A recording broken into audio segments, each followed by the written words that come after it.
देखो जो बिंदुपथ वाला चैप्टर है उसमें से आप लोगों से ज्यादा थ्योरेटिकल क्वेश्चन पूछे जाते हैं। जैसे एक एक नंबर के 2 क्वेश्चन पूछ ले, या कोई एक 3 नंबर का बड़ा क्वेश्चन पूछा जा सकता है, लेकिन ज्यादातर चांस यही है कि छोटे वाले जो क्वेश्चन थ्योरेटिकल है वो आप लोगों से पूछे। तो ये जो बिंदुपथ चैप्टर नंबर 10 है,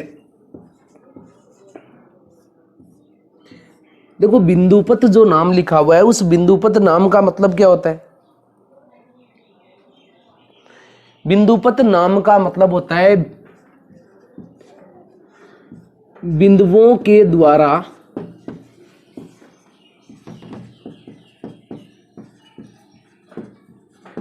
बनाया गया एक पथ।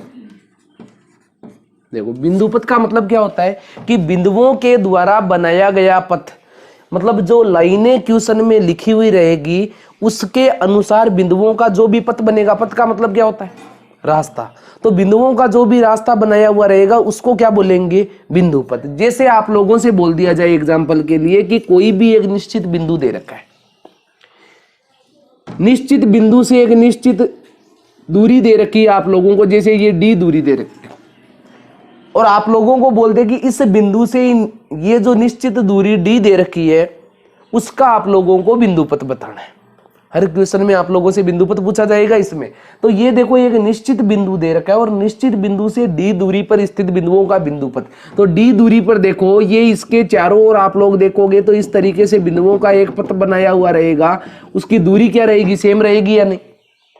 सेम रहने का मतलब क्या हुआ कि जो एक बिंदु दे रखा था वो तो वृत्त का केंद्र दिया हुआ था, और जो डी दे रखी थी वो क्या दे रखी थी? वृत्त की त्रिज्या दे रखी थी। तो इस बिंदु से इधर देखोगे तो भी डी दूरी के ऊपर ये बिंदु है या नहीं? तुम इस तरफ देखोगे तो भी डी दूरी पर स्थित बिंदु है या नहीं? यहाँ पे देखोगे तो भी डी दूरी पर स्थित बिंदु है, इधर देखोगे तो भी डी दूरी पर स्थित बिंदु है। मतलब आप लोगों से अगर पूछ लिया जाए कि कोई भी अगर नियत बिंदु आप लोगों को दे रखा है, ये नियत बिंदु दे दे और बोल दे कि निश्चित दूरी पर स्थित बिंदुओं का बिंदुपथ, जो निश्चित दूरी है उस पर स्थित बिंदुओं का बिंदुपथ अगर आप लोगों को बताना है तो बिंदुपथ क्या बताओगे? तो इसका उत्तर क्या बताओगे? आप लोगों को ये थ्योरेटिकल रूप में उत्तर बताना है। जैसे क्वेश्चन क्या आएगा कि कोई भी नियत बिंदु दे रखा है और उससे निश्चित दूरी पर स्थित बिंदुओं का बिंदुपथ आप लोगों को बताना है। तो वो निश्चित दूरी पर स्थित बिंदुओं का बिंदुपथ क्या हो जाएगा? वो वृत्त की परिधि हो जाएगी। क्या हो जाएगी? वो वृत्त की परिधि। इस टाइप से आप लोगों को उत्तर देना है। दे दोगे या नहीं? फिर उसके बाद में जैसे दूसरा क्वेश्चन आप लोगों से पूछ लिया जाए कि ये कोई भी घड़ी है, ये घड़ी आप लोगों ने देखी है नहीं, जिसके अंदर ये इस तरीके से पेंडुलम रहता है। ये घड़ी के अंदर कई घड़ियां देखते हो आप लोग, 12 बजते टन टन टन टन आवाज करती है। वो जैसे नीचे पेंडुलम रहता है, सामने देखो पीछे की तरफ, जैसे ये पेंडुलम है तो ये इस तरीके से हिलता रहता है या नहीं? ये इस तरीके से हिलता है। तो ये जैसे मान लो कोई भी घड़ी और घड़ी का ये पेंडुलम दे रखा है, तो आप लोगों से पूछा जा सकता है कि घड़ी का पेंडुलम है उसका आप लोगों को बिंदुपथ बताना है।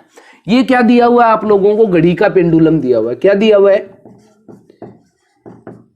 घड़ी का पेंडुलम दे रखा है, और ये घड़ी के पेंडुलम का आप लोगों को बिंदुपथ बताना है। क्या बताना है इसमें? ये बिंदुपथ बताना है। क्वेश्चन आप लोगों से इसी टाइप के पूछे जाएंगे।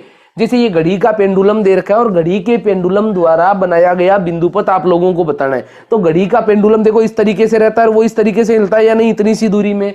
तो आप लोग देखोगे ये बिंदु यहाँ पे इतनी दूर तक हिलेगा, ये रहेगा या नहीं? तो आप लोग पूरा इसको देखोगे तो ये एक वृत्त बनता है या नहीं?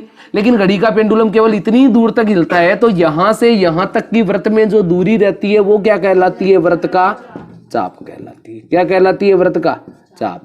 तो इसका आप लोगों के उत्तर क्या हो जाएगा? वृत्त का चाप। कर लोगे? जैसे कोई भी घड़ी दे रखी है और घड़ी के पेंडुलम का बिंदुपथ आप लोगों को पूछ लिया जाए, तो घड़ी का जो पेंडुलम है उसका बिंदुपथ क्या हो जाएगा? वृत्त का चाप। और निश्चित बिंदु से कोई नियत बिंदु दे रखा है, उससे निश्चित दूरी पर जो बिंदु है उनका बिंदुपथ अगर पूछ लिया जाए तो वृत्त की परिधि। क्या उत्तर हो जाएगा? वृत्त की परिधि। दे दोगे उत्तर इस तरीके से? तो ये जो बिंदुपथ प्रश्नावली है इसका मतलब क्या है? बिंदुओं के द्वारा बनाया गया पथ। तो यहाँ पे देखो बिंदुओं के द्वारा बनाया गया एक रास्ता है या नहीं? तो आप लोगों के उत्तर हो जाएगा वृत्त की परिधि। और दूसरे में देखोगे तो ये घड़ी के पेंडुलम के द्वारा बिंदुपथ बनाया गया, तो ये क्या हो जाएगा? वृत्त का चाप। ठीक है, ये देखो जो बिंदुपथ की जो आकृति होती है वो कौन सी होती है, ज्यामितीय आकृति होती है। ज्यामिति जानते हो या नहीं, ये ज्यामितीय निरूपण होता है। ये ज्यामितीय निरूपण होने का मतलब क्या हुआ, ज्यामितीय निरूपण जानते हो या नहीं, मतलब जो रेखा गणित के जो भी टॉपिक है उनको बोलते हैं ज्यामितीय निरूपण। ज्यामितीय निरूपण का मतलब कोई भी आकृति का आप निर्माण करते हो, जैसे त्रिभुज बनाना है, वृत्त बनाना है, या चतुर्भुज बनाना है, या स्पर्श रेखाएं खींचनी है, ये सब क्या है, ज्यामितीय निरूपण है या नहीं। रचनाएं चैप्टर आप लोगों ने पढ़ा था, चैप्टर नंबर 14। तो वो क्या है, वो ज्यामितीय निरूपण ही तो है कि आप लोगों को आकृतियों का निर्माण करना है। तो यहाँ पे ये बिंदुपथ भी वास्तव में क्या है, ये एक ज्यामितीय निरूपण है। ठीक है, ध्यान में रख लोगे। अब इसके बाद में यहां देखो आप लोग कि अगर बिंदुपथ की आप लोगों से परिभाषा पूछ ली जाए तो परिभाषा देखो अंडरलाइन कर लो और याद कर लेना। जो पहला पैराग्राफ है उसमें जो लास्ट की लाइन लिखी हुई है उसमें देखना कि शून्य में निहित समस्त बिंदुओं से किसी आकृति के लिए उन सभी आवश्यक बिंदुओं का समुच्चय ही क्या कहलाता है, बिंदुपथ कहलाता है। ये जो पैराग्राफ पहला दे रखा है ना, उसमें लास्ट की लाइन देखो, उसमें लिखा हुआ है कि शून्य में निहित रहना चाहिए समस्त बिंदुओं में से किसी आकृति के लिए सभी आवश्यक बिंदुओं का समुच्चय ही क्या कहलाता है, बिंदुपथ कहलाता है। यहां देखो बिंदुओं का समुच्चय बन रहा है या नहीं, कोई निश्चित आकृति के लिए बन रहा है या नहीं, तो इसको क्या कहेंगे, बिंदुपथ। ये तो हो गई बिंदुपथ की परिभाषा। ठीक है, उसके बाद में देखो ये पहला क्वेश्चन इसमें ये इस तरीके से पूछ सकता है कि आप लोगों को ओ एक बिंदु दे रखा है, आर एक धनात्मक संख्या है, तल के उन बिंदुओं से जो ओ से आर दूरी पर है एक बिंदुपथ बनता है, वो आप लोगों को बताना है। यह एक वृत्त है जिसका केंद्र ओ है, त्रिज्या आर है। तो यही क्वेश्चन इसमें पहला क्वेश्चन बताया गया है कि नियत बिंदु दे रखा है आप लोगों को और निश्चित दूरी के ऊपर स्थित बिंदुओं का बिंदुपथ आप लोगों को बताना है। तो यहां पे देखो नियत बिंदु से निश्चित दूरी पर स्थित बिंदुओं का बिंदुपथ क्या होता है, वृत्त की परिधि होती है। और वो जो निश्चित दूरी दे रखी होती है वो निश्चित दूरी क्या रहती है, निश्चित दूरी क्या रहती है, इसके अंदर त्रिज्या रहती है। देखो यहां पे ये एक नियत बिंदु था। नियत बिंदु क्या है, ये वृत्त का केंद्र है।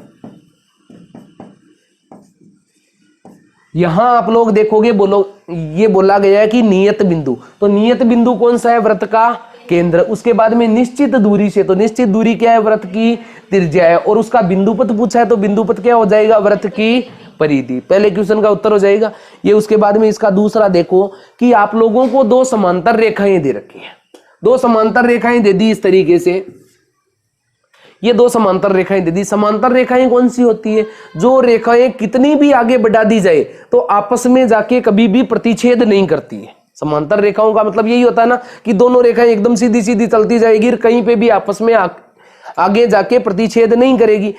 अब तुम्हें बताना है कि इन दोनों लाइनों से समान दूरी पर स्थित बिंदुओं का बिंदुपथ, मतलब इस लाइन से भी समान दूरी पर रहना चाहिए, इस लाइन से भी समान दूरी पर रहनी चाहिए।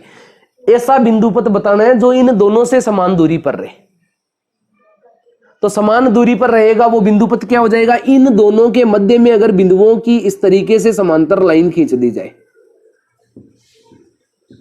ये बिंदुओं का अगर पथ बना दिया जाए तो आप लोग देखो यहां पे कि ये दो समांतर लाइनें थी या नहीं, इन दो समांतर लाइनों से बराबर दूरी पर होना चाहिए। जो बिंदुपथ है वो कैसा होना चाहिए, बराबर दूरी पर। तो यहां देखो इन दोनों समांतर लाइनों के बीच में खींचोगे तो ये लंबवत दूरी बराबर रहेगी या नहीं। तुम इस बिंदु से भी देखोगे तो ये दूरी और ये दूरी भी बराबर रहेगी या नहीं।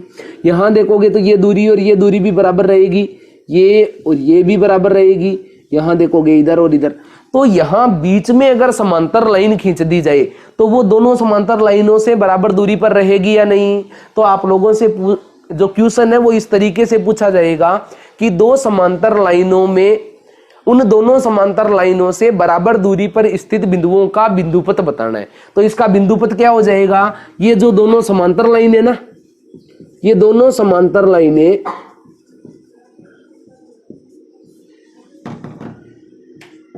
दोनों समांतर रेखाओं के मध्य में एक समांतर रेखा, ये आप लोगों का उत्तर होगा। ये इसमें मैंने क्या बोला था, थ्योरेटिकल क्वेश्चन पूछे जाते हैं आप लोगों से ज्यादातर।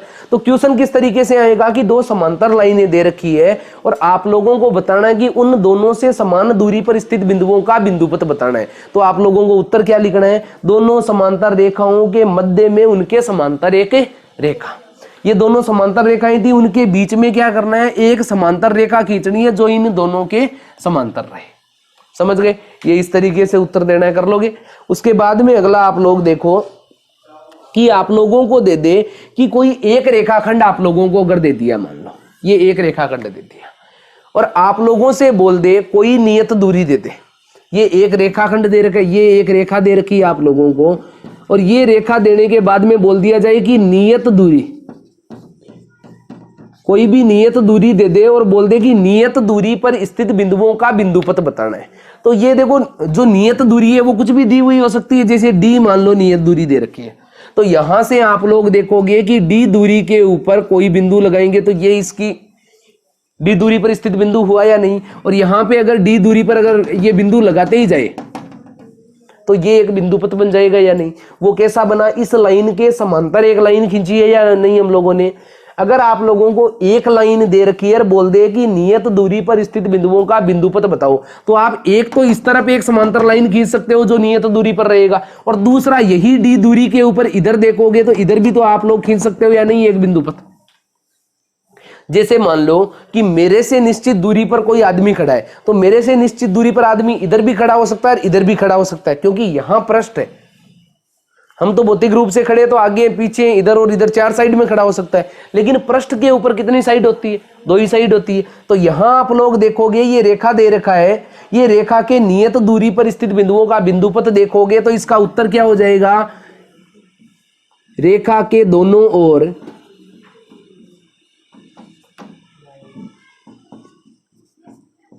ओर समांतर रेखा है। ये इस तरीके से उत्तर देना, दे दोगे, समझ में आ गया, इतना कोई दिक्कत नहीं है। देखो पहला हम लोगों ने क्या किया था कि कोई भी नियत बिंदु दे रखा था, निश्चित द्विरूप, ये निश्चित दूरी पर स्थित बिंदुओं का बिंदुपथ बताना था, तो उत्तर क्या हुआ था, वृत्त की परिधि। दूसरा क्या था कि घड़ी का पेंडुलम था, ये घूमता है तो क्या बनाता है, कौन सा बिंदुपथ बनाता है, वृत्त का चाप। तीसरा आप लोग देखोगे कि दो समांतर लाइनें दे रखी है और समांतर लाइनों के समान दूरी पर स्थित बिंदुओं का बिंदुपथ बताना था, तो ये दोनों समांतर लाइनें हैं, इनसे समान दूरी पर स्थित बिंदुओं का बिंदुपथ क्या होगा, दोनों समांतर लाइनों के मध्य में स्थित इनके समांतर रेखा। इन दोनों के समांतर रेखा ही खींचनी है, लेकिन कहां खींचनी है, मध्य में खींचनी है, तो दोनों से बराबर दूरी पर हो जाएगा या नहीं, ये तीसरा हो गया। उसके बाद में चौथा देखो कि कोई एक लाइन आप लोगों को दे रखी है और आप लोगों से बोल दिया जाए कि कोई निश्चित दूरी दे रखी है, उस पर इसका बिंदुपथ ज्ञात करना है। तो एक ही अगर रेखा रहेगी तो उसके इस तरफ भी समान दूरी पर स्थित बिंदुओं का बिंदुपथ हो सकता है और नीचे भी समान दूरी पर स्थित बिंदुओं का बिंदुपथ हो सकता है। तो इसका उत्तर क्या हो जाएगा, रेखा के दोनों ओर समांतर रेखाएं खींचोगे ना जो निश्चित दूरी पर, वो दोनों इसका क्या हो जाएगी, बिंदुपथ। ये इस तरीके से आप लोगों को उत्तर देना है, ठीक है। प्रमेय नंबर 10.1 में दिया गया है कि दिए हुए दो बिंदुओं से समदूरस्थ किसी बिंदु का बिंदुपथ उन्हें मिलाने वाली रेखाखंड का लंब समद्विभाजक होता है। तो जो प्रमेय नंबर 10.1 है, ये वैसे तो सिद्ध करना है, वो देख लो एक बार, समझ में आ जाएगा आप लोगों के। लेकिन ये जो लाइन लिखी हुई है ना, वो याद रखनी है आप लोगों को। लाइन क्या लिखी हुई है कि आप लोगों को दो बिंदु दे रखे, जैसे ये दो बिंदु दे दिए ए और बी। तुम लोगों से पूछा गया है ये ए और जो बी बिंदु है इनसे समदूरस्थ बिंदुओं का बिंदुपथ बताना है। ये जो ए और बी दो बिंदु दे रखे ना, क्वेश्चन आप लोगों से इस तरीके से पूछा जा सकता है कि आप लोगों को ए और बी दो बिंदु दे रखे उनसे समदूरस्थ बिंदुओं का बिंदुपथ बताना है। तो उसका उत्तर क्या होगा कि ये जो ए और बी दो बिंदु है ना, इनको मिलाने वाली रेखा, ये मिलाने वाली रेखा कौन सी हो गई, ए बी हुई या नहीं, सुनाई दे रहा है ना सबको।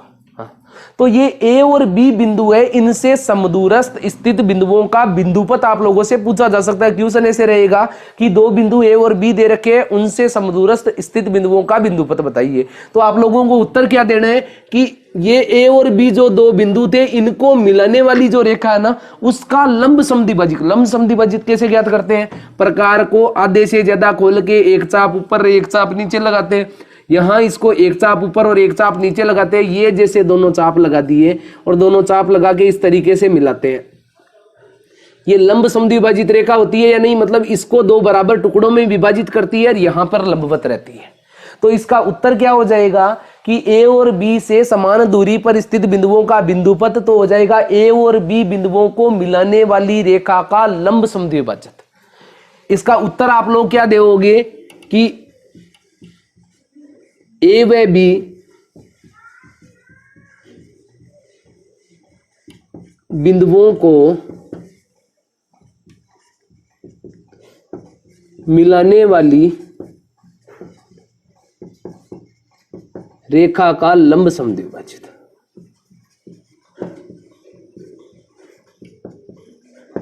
तो इसका थ्योरेटिकल उत्तर क्या होगा आप लोगों का कि कोई दो बिंदु ए और बी दे रखा है और उनसे समदूरस्थ स्थित बिंदुओं का बिंदुपथ बताना है। तो क्या बताओगे, ए व बी बिंदुओं को मिलाने वाली रेखा का लंब समद्विभाजित। अब मान लो आप लोगों से ये प्रमेय दे दे और आप लोगों को बोले कि सिद्ध कीजिए, सिद्ध करना है, तो आप लोग क्या करोगे कि ये जो लंब समद्विभाजित इतना तो दिया हुआ है या नहीं क्वेश्चन में, बस आप लोगों को करना क्या है, यहां पे आपने दो बिंदु ले लिए। जैसे पहला बिंदु आपने लिया ए बी दे रखा है, ये इसको नाम दे देते हैं सी और इसको नाम दे देते हैं डी, नाम दे दिया डी।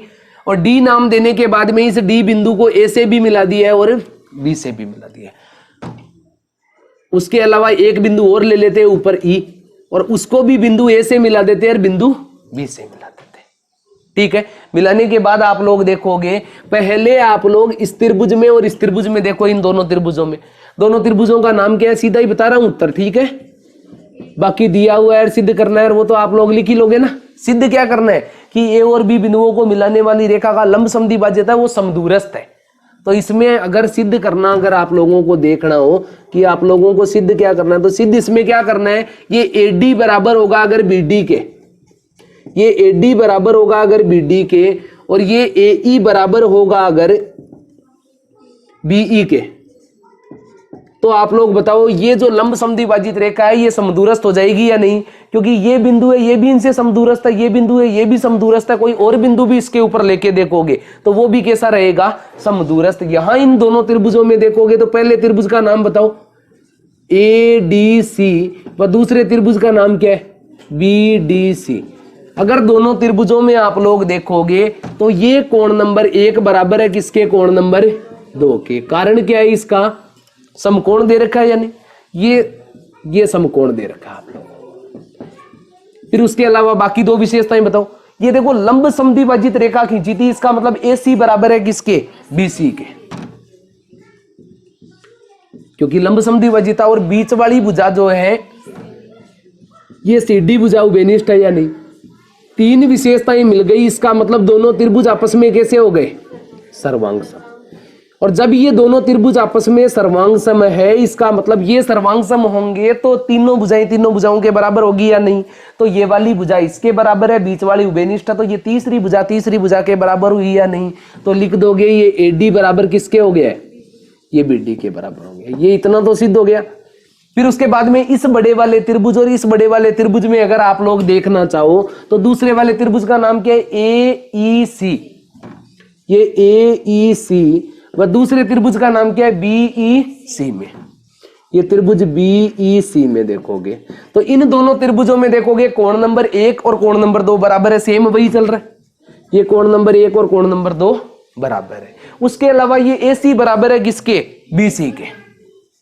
ये AC किसके बराबर दे रखी है, BC के बराबर दे रखी है। और तीसरा आप लोगों को पता ही है कि ये जो CE लाइन है ये उभयनिष्ठ है या नहीं। देखो इधर वाले बड़े वाले त्रिभुज में, इस बड़े वाले त्रिभुज में, तो CE कैसी हो जाएगी आप लोगों के, ये उभयनिष्ठ हो जाएगी। देखो तीन विशेषताएं मिल गई या नहीं, और तीन विशेषताएं मिलते ही ये क्या हो जाएगा, सर्वांग सम। और जब ये सर्वांग सम है तो तीनों भुजाएं तीनों भुजाओं के बराबर होगी या नहीं। लिख तो दोगे ना आप लोग कि अतः ये सर्वांग सम है, तो इन दोनों त्रिभुजों का नाम लिख के सर्वांग सम लिख के बाद में लिख देना कि ये इसीलिए ये भुजाएं बराबर है। यहां ये सर्वांग सम है तो देखो ये भुजा इसके बराबर है, बीच वाली भुजा उभयनिष्ठ है, तो ये तीसरी भुजा के बराबर हुई या नहीं। तो अतः आप लोग लिख दोगे AE बराबर है किसके, BE के। ठीक है। अगर आप लोगों से सिद्ध करने का बोल दिया जाए 10.1 प्रमेय को, तो आप लोगों को इस तरीके से करना है। वैसे इन क्वेश्चनों में सिद्ध करने का कम ही पूछने का चांस है। तो आप लोगों को इसमें हिंदी वाली लाइन याद रखनी है। और हिंदी वाली लाइन क्या थी कि दो बिंदु ए और बी दे रखे और उनसे समदूरस्थ बिंदुओं का बिंदुपथ पूछा जा सकता है आप लोगों से। तो बिंदुपथ क्या हो जाएगा, ए और बी को मिलाने वाली रेखा का लंब समद्विभाजित। समझ में आ गया। या आप लोगों से इस तरीके से दिया हुआ हो सकता है कि ये दोनों दूरियां आप लोगों से बराबर दे रखी हो। ये भी हो सकता है आप लोगों के क्वेश्चन कि जैसे इसका विलोम पूछा जा सकता है। जैसे ये आप लोगों को दे दिया कि इस त्रिभुज में ये दोनों दूरियां आपस में बराबर है, तो ये दोनों दूरियां बराबर होगी तो यहां जो लाइन रहेगी, ये जैसे लंबवत लाइन दे रखी है, तो ये अगर दोनों दूरियां बराबर दे रखी है तो आप लोगों को ऐसे लिखना रहेगा कि ये बीच वाली लाइन है ना, ये इस लाइन का लंब समद्विभाजित है। जैसे देखो लंब समद्विभाजित होता है तो ये दूरियां आपस में कैसी होती है, बराबर बराबर। और अगर दूरियां समान दे रखी है तो आप लोगों को क्या बताना है कि ये ए और बी बिंदु का लंब समद्विभाजित रेखाखंड है। ठीक है, समझ गए।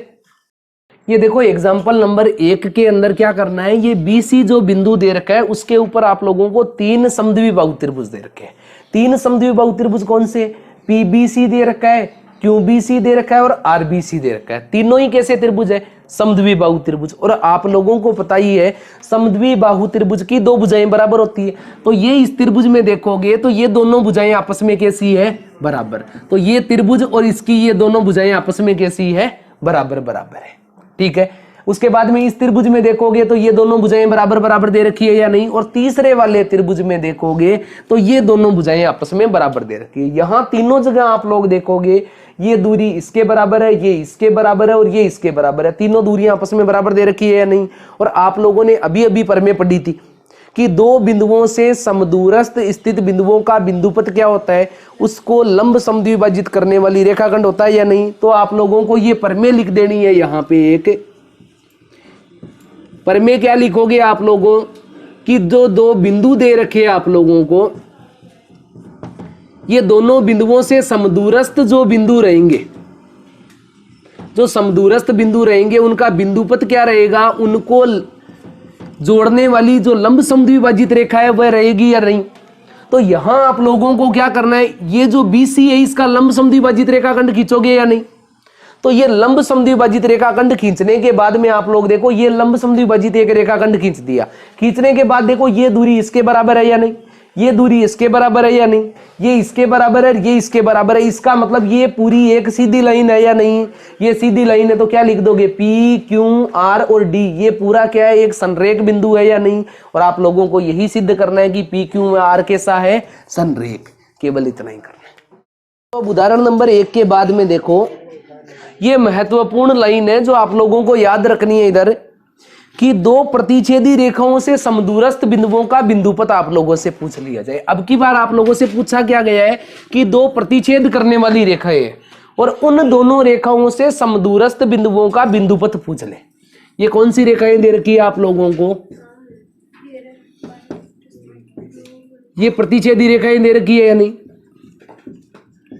तो आप लोगों से इस क्वेश्चन में पूछा गया है कि अगर 2 कोई प्रतिच्छेदी रेखाएं हैं तो उनसे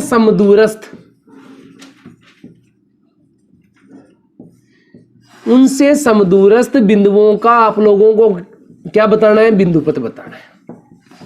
ठीक है। क्वेश्चन क्या पूछा गया है कि 2 प्रतिच्छेद करती हुई रेखाएं हैं और दोनों प्रतिच्छेद रेखाओं से समदूरस्थ बिंदुओं का बिंदुपथ बताना है। तो समदूरस्थ बिंदुओं का बिंदुपथ क्या होगा, दोनों प्रतिच्छेद करती हुई रेखाएं यहां कोण बना रही है या नहीं। दोनों प्रतिच्छेदी रेखाएं हैं वो बीच में कोण बना रही है या नहीं एक दूसरे के बीच में। तो आप लोग देखोगे यहां आप लोगों को पता है ये वाला कोण इस वाले कोण के बराबर होता है। क्यों, क्योंकि शीर्षाभिमुख कोण है। तो यहां वो लाइन खींचेंगे बिंदुओं का, ऐसा बिंदुपथ बनाएंगे जो ये जो 2 कोण दे रखे इन दोनों कोणों का आपस में कैसा करे, समद्विभाजन करे। तो इसका उत्तर क्या देना है आप लोगों को, दोनों रेखाओं के मध्य बने कोण का समद्विभाजन। इसका उत्तर क्या देना है, दोनों रेखाओं के मध्य बने कोण की समद्विभाजक। ये आप लोगों का उत्तर हो जाएगा इसमें। ठीक है, क्या देना है उत्तर दे, जैसे क्वेश्चन पूछा हुआ रहेगा, दो प्रतिच्छेद करने वाली रेखाओं से समदूरस्थ स्थित बिंदुओं का बिंदुपथ ज्ञात कीजिए। तो आप लोगों को बताना क्या है, दोनों प्रतिच्छेद करने वाली रेखाएं हैं, उनके मध्य बने कोण की समद्विभाजक रेखा। देखो ये मध्य बने कोण का समद्विभाजक रेखा खींचोगे तो ये इसका क्या हो जाएगा, ये बिंदुपथ हो जाएगा। ठीक है, कर लोगे? बस इतना सा लिख के आप लोगों को याद रखना है। फिर उसके बाद में आप लोग देखो एग्जाम्पल नंबर 2, ये आप लोगों को एग्जाम्पल नंबर 2 दिया हुआ है। एग्जाम्पल नंबर 2 में क्या लिखा हुआ है कि चतुर्भुज एबीसीडी में कोण बी और सी के अर्धक दे रखे हैं आप लोगों को। देखो चतुर्भुज दे रखा है आप लोगों को एबीसीडी, ये जैसे आप लोगों को कोई भी चतुर्भुज दे रखा है, ये चित्र इस तरीके से ही दे रखा है ना, ये एबीसीडी दे रखा है, ए बी सी और डी। ये एबीसीडी कोई चतुर्भुज दे रखा है और क्या बोला हुआ है, कोण बी और सी के अर्धक। कोण बी का अर्धक करोगे, इसका मतलब ये इस कोण का समद्विभाजन किया या नहीं। इस कोण का समद्विभाजन करोगे तो ये कोण और ये कोण आपस में बराबर हो जाएगा या नहीं। एक नंबर ही दे देते हैं दोनों को ना, ये दोनों कोण आपस में कैसे हो जाएंगे, बराबर बराबर। और कोण सी का भी अर्धक किया गया है, ये कोण सी का अर्धक करोगे तो ये इस तरीके से आप लोगों ने ये लाइन खींच दी। तो यहां देखो ये वाला कोण इस वाले कोण के बराबर रहेगा या नहीं, मतलब ये वाला अगर कोण नंबर 2 है तो ये वाला भी कोण नंबर 2 होगा। यही दे रखा है आप लोगों को। देखो क्वेश्चन में लिखा हुआ है ना, कोण बी और सी के अर्धक परस्पर बिंदु पी पर मिलते हैं। ये बिंदु कौन से पर मिला दिया है, इसको पी बिंदु पर आप लोगों ने इसको मिला दिया है। ठीक है, उसके बाद में आप लोगों को लिखा है पी एम लंब, ये आप लोगों को सिद्ध कीजिए कि P सम्मुख भुजाओं AB और CD से समदूरस्थ है। ये जो P बिंदु है ना, ये इन दोनों रेखाओं से समदूरस्थ है, ऐसा आप लोगों को सिद्ध करना है। समदूरस्थ सिद्ध करने के लिए आप लोगों को पता है दूरियां कौन सी होती है, जो लंबवत होती है वो क्या होती है, दूरी। तो यहां से इसके ऊपर लंबवत रेखाखंड खींचोगे, यानी रचना क्या करोगे, ये इसके ऊपर क्या खींच दी है, लंबवत रेखाखंड। अरे कोई भी दूरी होती है, जैसे हमारे बीच की दूरी है तो वो सीधी दूरी देखेंगे वही दूरी काउंट होगी, ऐसे तो नहीं घूम के जाना कहीं। ठीक है, तो ये दूरियां कैसी होगी, लंबवत। तो आप लोगों को सिद्ध करना है ये लंबवत दूरी और ये वाली लंबवत दूरी आपस में कैसी है, बराबर बराबर है। इनका नाम दे देते हैं, तो इनका नाम क्या देंगे, ये इसका नाम दे दिया है m और इसका नाम दे दिया है n। आप लोगों को इसमें सिद्ध क्या करना है, आप लोगों को सिद्ध इसमें करना है कि pm बराबर है किसके, pn के बराबर है, ऐसा आप लोगों को सिद्ध करना है। समझ में आ गया, कोई दिक्कत नहीं है ना। यहां तक क्या सिद्ध करना है, ये दूरियां हैं इनकी आपस में कैसी है, बराबर बराबर है। यहां देखो आप लोग क्या करोगे, रचना, तो रचना क्या करोगे, P बिंदु से हमने क्या किया, ये इसके ऊपर भी एक लंबवत रेखाखंड खींच दिया है। P बिंदु से इसके ऊपर लंबवत रेखाखंड खींच दी है और इसका नाम क्या दे दिया है, L। देखो PL लंबवत है किसके ऊपर, BC के ऊपर, ये हमने रचना कर दी है। ठीक है, समझ में आ गया इतना। ये उसके बाद में आप लोग देखो जो अभी पर में पढ़ी थी वो याद है या नहीं,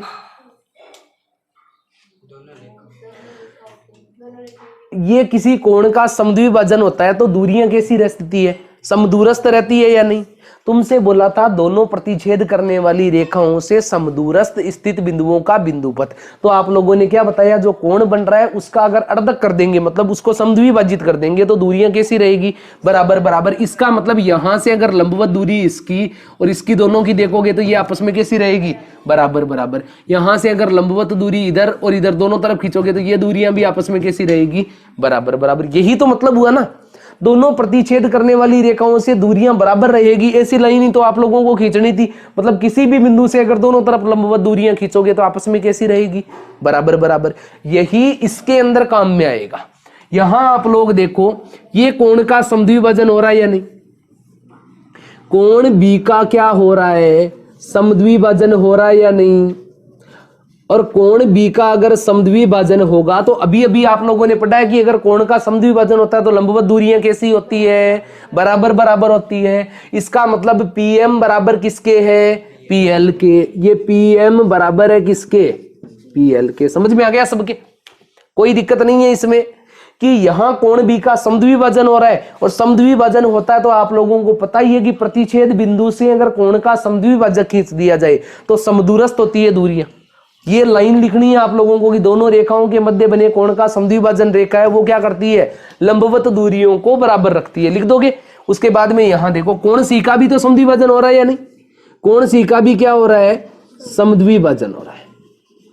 ये कोण सी का भी समद्विभाजन हो रहा है और कोण सी का समद्विभाजन हो रहा है। तो यहां देखो कोण सी का जब समद्विभाजन होगा तो इस बिंदु से लंबवत दूरियां आपस में कैसी होगी, बराबर बराबर। इसका मतलब PL दूरी है वो बराबर किसके होगी, PN के बराबर होगी। किसी को भी दिक्कत है तो बता दो, नहीं है ना दिक्कत।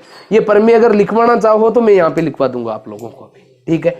यहां देखो इसको नाम दे देते हैं समीकरण 1, और समीकरण 1 से अगर आप लोग देखोगे तो यहां देखो PL का मान PM के बराबर है या नहीं, ये PL था इसकी जगह PM लिख सकते हैं या नहीं, क्योंकि PL का मान PM के बराबर था और बराबर में क्या है, PN। यही तो सिद्ध करना था ना, ये हो गया आंसर। यहां आप लोग जो लिखो ना उस समय एक प्रमेय लिख सकते हो, ठीक है। प्रमेय क्या लिख सकते हो, किसी भी कोण के समद्विभाजक रेखा से लंबवत दूरियां बराबर होती, ठीक है। ये लाइन लिख देनी है इन दोनों जगह, लिख दोगे या नहीं, समझ में आ गया।